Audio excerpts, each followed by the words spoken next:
Hey guys, let's go today over how partials work, so how it will influence your risk to reward ratio. So let's take a look at this. Okay, so for example, we have this. We have a very basic risk to reward ratio of 102.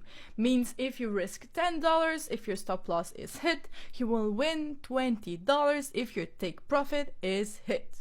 Okay, now what happens if you want to take, for example, 50% of your risk at 101. So for example, right here, use here, price goes up and it hits 101 risk reward ratio, okay? So now, right now in your equity, you have $10 running. And why you have $10 at this moment is because you risked $10 right here. So, and now this is a 101 risk reward ratio, means at 101 you have $10 because it's the same amount that you risked. So for example, right here you have $10, okay, and you want to close already 50% of your price so you can secure some profits, and even if price goes down, you will not lose money. So for example, right here, if you remove 50% of the table of this $10, so $10 divided by 2, so 50%, or $10 divided by 50%, it's gonna make you $5. So for example, right here, you're gonna close $5.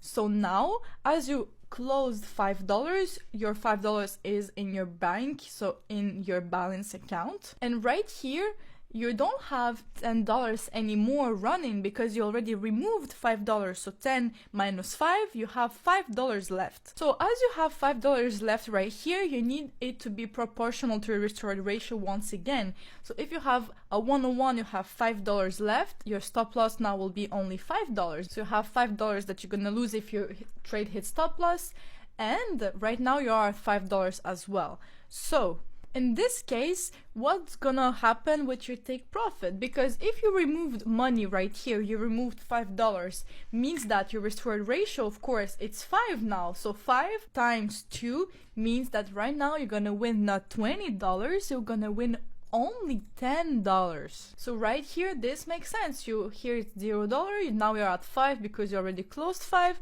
If it goes down, you're gonna be minus 5, but if it goes 5 more, you're gonna be at 10. So for example, imagine that your price just goes there, you close partials and it went up once again.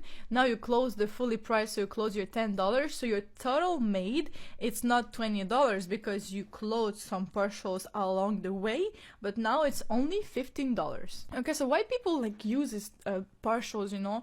Because overall you're having less money than if you would just leave your trade running, you know? But the reason for that is because it's just more safe. So for example, right here, imagine you closed partials at 101 and then you want like to secure your profits. You're gonna have some profits in the bank account, and then you can just place your stop loss to break even. So now if price goes back to break even, you will lose $0 and you will still have made $5, you know. However, if you leave your price running and it goes right here, it goes very close to a take profit, and then you just goes down, you're gonna either lose everything you made, so all your profit you made, or for example, if you adjust your stop loss to break even, you will still have nothing, you know. However, if you take partials, you will still have something, you know.